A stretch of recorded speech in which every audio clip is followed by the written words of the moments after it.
Hello friends, आइए आज हम क्लास 10th के 2022 बिहार बोर्ड परीक्षा के लिए हम कुछ सामाजिक विज्ञान का महत्वपूर्ण क्वेश्चन पे डिस्कशन करेंगे। तो आइए, वीडियो को शुरुआत करने से पहले एक रिक्वेस्ट है कि अभी तक वीडियो को लाइक नहीं किया है तो वीडियो को लाइक करें, चैनल को सब्सक्राइब करें और ऑल नोटिफिकेशन बेल को ऑन कर ले ताकि आपको वीडियो का नोटिफिकेशन सबसे पहले मिले। और वीडियो को अंत तक ज़रूर देखें, बीच में वीडियो को स्किप मत करना है, नहीं तो नहीं समझ में आएगा।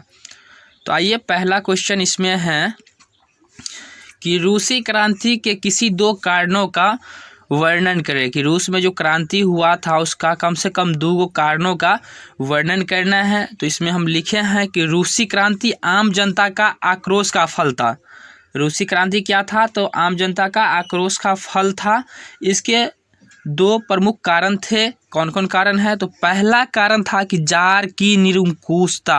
निरंकुशता का अर्थ ये होता है कि किसी का बात नहीं सुनना, अपने मर्जी से जो निर्णय देना है वो निर्णय दे देता था। तो यही जार की निरंकुशता। तो इसमें लिखे हैं कि यूरोप में 19वीं सदी तक राजतंत्र की शक्ति सीमित हो गई थी, लेकिन रूसी राजतंत्र का दमन चक्र जारी था। जार निकोलस द्वितीय कौन था? जार निकोलस द्वितीय राजा के दैवी अधिकारों में विश्वास करता था। जार की शासन प्रणाली अकुशल थी। गलत सलाहकारों के कारण जार स्वेच्छाचारी हो गया था। तो पहला कारण क्या था? कि जार की निरंकुशता।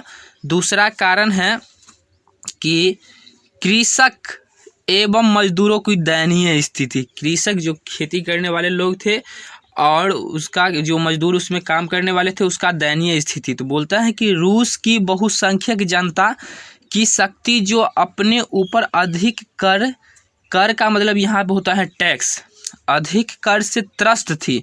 जो टैक्स जो लेता था बहुत अधिक लेता था, उससे वो किसान और वहाँ के मजदूर त्रस्त थे। मजदूरों को कम मजदूरी में काम करना पड़ता था। मजदूर जो था वहाँ का उसको कम मजदूरी में काम करना पड़ता था। आम जनता को कोई राजनीतिक अधिकार प्राप्त नहीं था।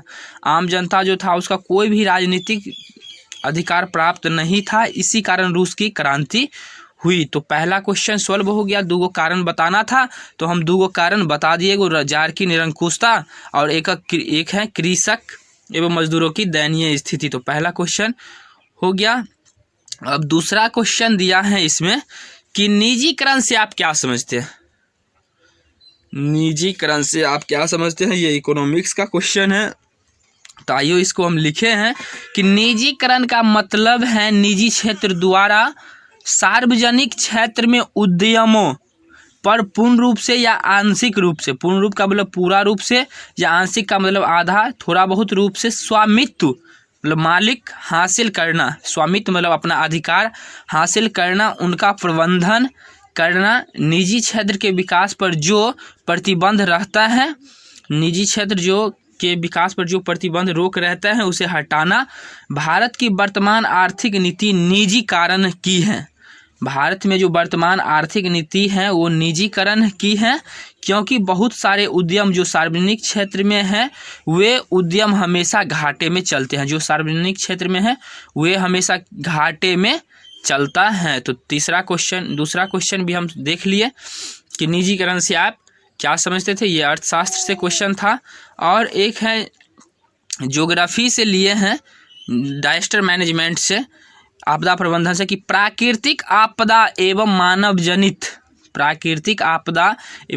जनित आपदा को उदाहरणों के साथ प्रस्तुत करें। उदाहरण के साथ प्रस्तुत करना है।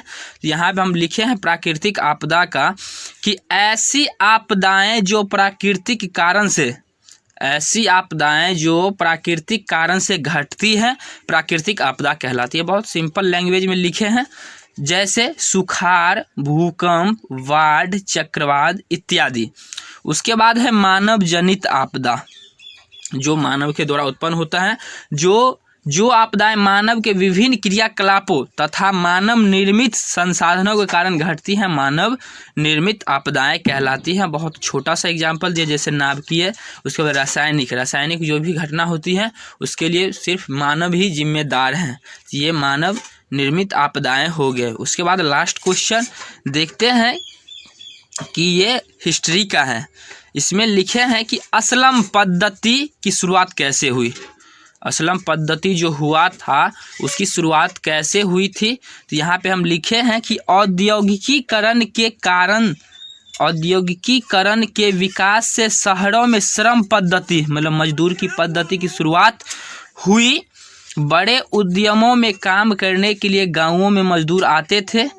बड़े उद्योगों में काम करने के लिए गाँवों में मजदूर आते थे, जिनके रहने की व्यवस्था असलम क्षेत्रों में हुई। जो मजदूर की रहने की व्यवस्था हुई वो असलम क्षेत्रों में हुई, इसलिए यहाँ लोग छोटे छोटे घरों में बस गए। यहाँ घर कारखानों के आसपास था, जिसमें बिजली, पानी और स्वास्थ्य का उत्तम प्रबंध नहीं था। ये बड़े शहरों के विकास के साथ बढ़ता गया। इस व्यवस्था को शहरों की असलम पद्धति कहा गया। आज के लिए इतना ही। ये वीडियो आपको अच्छा लगा होगा तो वीडियो को ज़रूर शेयर कीजिएगा। बस और देखते हैं नेक्स्ट क्वेश्चन अगले वीडियो में। तब तक के लिए इतना ही। Thank you.